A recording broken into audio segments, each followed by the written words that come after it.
मी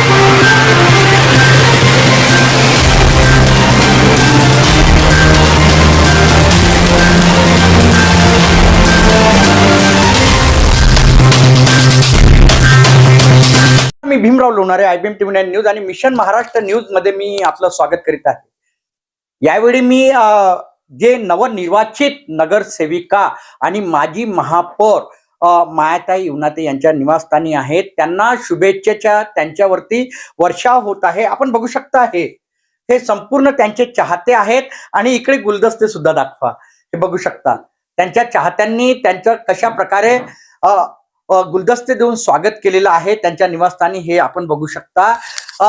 मायाताई उनाते ज्यावेळी महापौर होत्या त्यावेळी सर्वांगीण विकास या नागपूर शहराचा त्यांनी केलेला होता आणि आता पुन्हा भारतीय जनता पक्षाने त्यांच्यावरती विश्वास ठेवला, त्यांना उमेदवारी दिली आणि प्रचंड बहुमताने ते निवडून आल्यात। ताई, तुमचं खूप खूप स्वागत आणि अभिनंदन। धन्यवाद।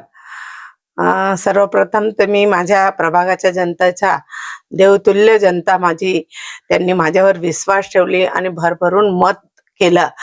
नक्कीच त्यांना हे विश्वास आहे माझ्यावर की मायाताईला निवडून दिल्यावर आमच्या प्रभागाच्या आमच्या ज्या काही समस्या आहे मायाताई करेल, हा विश्वासाने जनतेने मला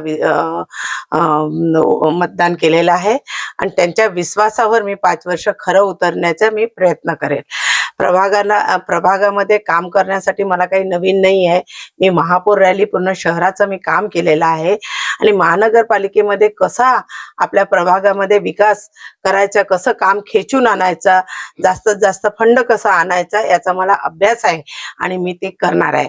आता येणाऱ्या दिवसात उन्हाळा लागणार आहे, पाण्याची समस्या, तरी देखील आमच्या या प्रभागामध्ये आदरणीय गडकरी साहेबांचा जो प्रोजेक्ट आहे 24/7, त्याच्यामुळे भरपूर पाण्याची समस्या आमच्या प्रभागाची संपलेली आहे। तरी देखील भरपूर ठिकाणी पाण्याची समस्या, मी जिथे राहतो त्याच ठिकाणी पाण्याची समस्या उन्हाळ्यामध्ये निर्माण होते। विद्यानगरमध्ये पाण्याची समस्या निर्माण होते।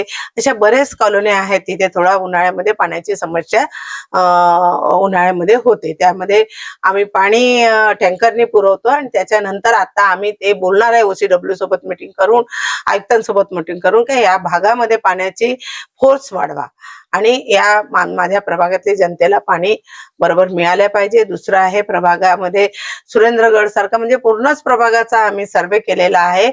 जेव्हा आम्ही प्रचार करत होतो तर सोबत समस्याही लिहून घेत होतो, कारण की आम्हाला माहित होतं की आम्ही चाललो त्यांच्यापर्यंत तर ते आम्हाला समस्याही सांगत होते। तर सिवर लाईनचा भरपूर समस्या आहे, कारण की हे जुनी चिनी मातीची पाईपलाईन टाकलेली आहे आणि ते चेंज करून मोठी पाईपलाईन टाकणं जरुरी आहे। काही ठिकाणी स्टॉर्म ड्रेनची समस्या आहे, तेही आम्हाला टाकणं गरजेचं आहे। रस्त्याची तर भरपूर समस्या आहे। दुसरं कसं आहे की प्रभाग 12 हा पूर्ण नागपूर शहराचा पूर्ण प्रभागाचा तुम्ही सर्वे कराल तर हा प्रभाग 12 सगळ्यात मोठा प्रभाग आहे। अर्ध म्हणजे विधान सभा सारखा हा म्हणजे प्रभाग 12 म्हणजे विधानसभा जसा असतो त्याचा अर्धा पाठ म्हटलं तर प्रभाग 12 आहे।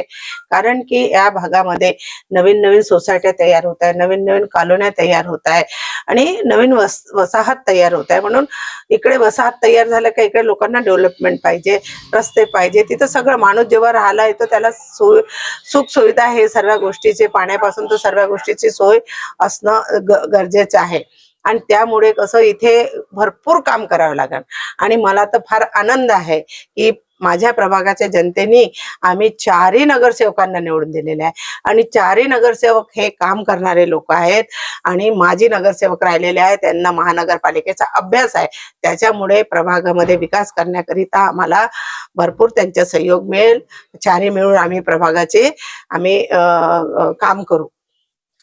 पाण्याची समस्या भरपूर आहे म्हणाले तुम्ही, ड्रेनेज लाईन समस्या आहे, पुन्हा गटारीची समस्या आहे आणि तुम्ही ज्यावेळी मतदारांच्या दारापर्यंत जात होते आणि तुम्ही ते समस्या लिहून घेत होते असं तुम्ही सांगितलेलं आहे। 5 वर्षाच्या कार्यकाळामध्ये हे पूर्ण करणार तुम्ही? हो, 5 वर्षाच्या कार्यकाळामध्ये आम्ही पूर्ण करण्याचा प्रयत्न करू।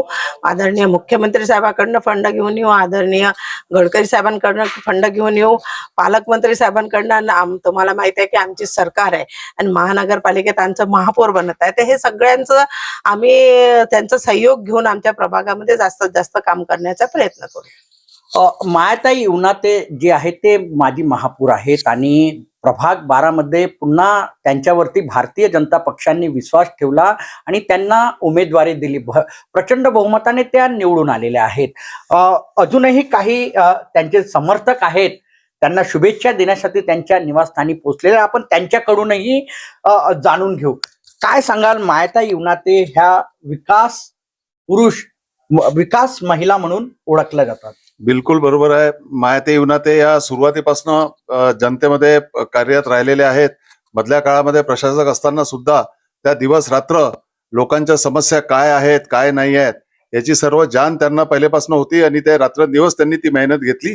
त्याचाच हा एक परिणाम आहे की त्या भरघोस मतांनी हा जिंकून आला. तुम्हाला काय अपेक्षा आहे आता? अपेक्षा तर आता भरपूर आहेत, पण त्या सर्व अपेक्षांना खऱ्या उतरतील हा मला विश्वास आहे. तुम्ही काय सांगाल?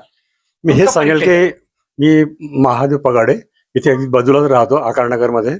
मला एवढंच म्हणायचं आहे की प्रशासकाच्या कार्यकालामध्ये मायाताईकडे कोणतेही अधिकार नसताना सुद्धा त्या एवढ्या शेवटच्या टोकापर्यंत त्या झटल्या आणि काही कामामध्ये मी सुद्धा त्यांच्यासोबतच होतो.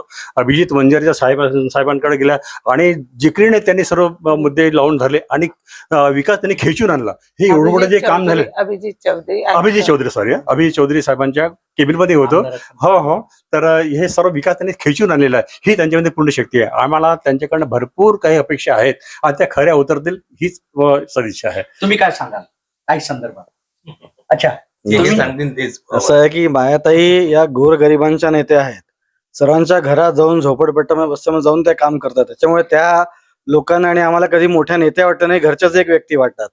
त्याच्यामुळे आपल्या घरचीच व्यक्ती पुन्हा निवडून आली, आपल्या घरच्याच माणसाकडे आपण पुन्हा जाऊ आणि ते आपल्या समस्या पूर्ण करतील असा विश्वास आम्हा सर्वांमध्ये आहे. आम्ही अनेक वर्षापासून त्यांचं कार्य पाहिलेलं आहे. त्याच्यामुळे त्या निवडून येणार हे सर्वांना माहित होतं आणि त्यांच्या नेतृत्वात या प्रभागामध्ये चारही जण हे त्यांच्या नेतृत्वामुळे आणि त्यांच्या कामांमुळे, त्यांच्या लोकांमध्ये जो संपर्क आहे, जे काम आहे, त्याच्यामुळे चारही जण बहुमताने निवडून आले. त्यामुळे मायाताईंबद्दल निश्चित सर्वांमध्ये आपुलकी आहे. मायाताई या आपल्याच प्रत्येकाला वाटतात. कोणालाही असं विचारून घ्या, कोणालाही मायाताई वेगळ्या किंवा दूरच्या अशा वाटत नाहीत. आपल्या घरची व्यक्ती आहे मायाताई, सर्वसामान्यांना न्याय देणारी आणि आपल्या समस्या आपण केव्हाही त्यांच्या घरी घेऊन जाऊ शकतो. त्यांचे दार 24 तास लोकांकरता उघडे असतात. त्या टेलिफोनवर देखील पूर्ण वेळ अवेलेबल असतात आणि जनतेच्या संपर्कात राहणाऱ्या सर्वसामान्यांच्या नेत्या म्हणून मायाताई या भागात ओळखल्या जातात. तुम्ही सर्वसामान्यांच्या नेत्या आहात आणि तुम्हाला भरगच्च मतांनी आता या प्रभाग 12 मतदारांनी निवडून दिलेल्या आहात. काय आभार मानाल तुम्ही? मी माझ्या प्रभागाच्या सर्व जनतेचा मी आभार मानते. कसं आहे की नगरसेवक जेव्हा निवडून येते तर जनता त्यांच्याकडे असं बघतात की त्या आम्हाला नोकरी मागायला येते. जनता म्हणते की आम्हाला माझ्या मुलाला नोकरी लावून द्या. मला कोणत्या हॉस्पिटलचं काम राहिलं तर ते बोलतील की हॉस्पिटलमध्ये ऍडमिट करायचे आहे, तुम्ही आम्हाला सपोर्ट करा. व्यक्तिगत कामं म्हणजे एक साधं राशन कार्ड पासून आधार कार्ड पासून हे सगळं म्हणजे त्यांचं असं राहते की हे सगळं म्हणजे नगरसेवक करू शकते. आणि असा ते प्रभागाचे जनता जे आहे त्यांना नगरसेवकच पहिले दिसतो, नंतर आमदार, नंतर मग सगळे असं असते. आणि त्याच्यासाठी कसं असते की काही काही कामं आमच्या हातात नसतात तरी देखील आम्ही प्रयत्न करतो. जसं बरेच लोकांचं कसं हॉस्पिटलचं काम पडलं, आदरणीय गडकरी साहेबांकडे घेऊन जाऊन त्यांनी काही लोकांचं हार्टचं ऑपरेशन केलेलं आहे. माननीय मुख्यमंत्री सहायता निधीमधून माननीय मुख्यमंत्री देवेंद्रजींकडे नेऊन काही लोकांना त्यांना सहायता निधीमधून आम्ही मदत केलेली आहे. राशन कार्ड त्यांना दिलेलं आहे.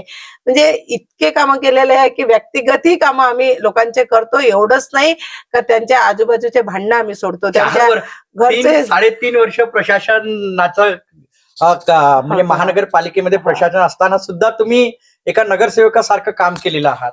जनतेला वाटलंच नाही की आम्ही नगरसेवक नाही आहोत.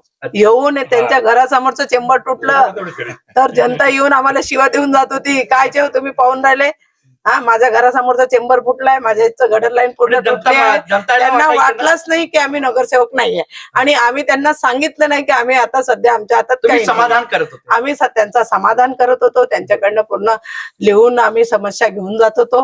प्रशासनाकडून सोडवण्याचा पूर्ण प्रयत्न करताना ते केला. त्याचाच परिणाम आहे की आज आम्ही इथे उभा आहोत पुन्हा. आता या उन्हाळ्यामध्ये पाण्याचा त्रास होणार नाही का?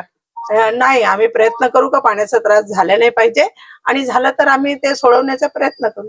आणि तसं तुम्हाला माहित आहे की महानगरपालिकेमध्ये आता कधी कोणते मोर्चे येतात. नाहीतर मी महापौर होती तेव्हा प्रशासन, तेव्हा महाराष्ट्रात गव्हर्नमेंट कोणाचं होतं? काँग्रेसचं होतं. आणि त्याच्यानंतर तेव्हापर्यंत किती मोर्चे याचे पाण्याचे. आता दिसतात का महानगरपालिकेमध्ये कोणी म्हणते ना कोणी घडा फोडत ना काही हे करत, असं झालंय. निश्चितच तुम्हाला खूप खूप शुभेच्छा मायाताई. प्रभाग क्रमांक 12 इथून 4ही जे नगरसेवक म्हणून निवडून आलेले आहेत, भारतीय जनता पक्षाचे नगरसेवक म्हणून निवडून आलेले आहेत. मायाताई युनाते या महापौर होत्या नागपूर महानगरपालिकेच्या आणि त्यांनी सर्वांगीण विकास या नागपूर शहराचा केलेला आहे. मुख्यमंत्री देवेंद्र फडणवीस असो किंवा नितीन गडकरी असो, यांच्याकडून निधी खेचून आणून त्यांनी या नागपूर शहराचा सर्वांगीण विकास महापौर असताना त्यांनी केलेला आहे. आणि प्रभाग 12चा सुद्धा ते अशाच प्रकारे विकास करणार आहेत. इथे मुख्य समस्या आहे पाण्याची समस्या म्हणजे सोडवण्याचा ते प्रयत्न करणार आहेत. आपण बघत राहा IBM TV9 news, mission Maharashtra news. आमच्या चॅनलला लाईक करा, सबस्क्राईब करा, आयकॉन बेल बटन मात्र दाबण्यास विसरू नका. धन्यवाद, नमस्कार.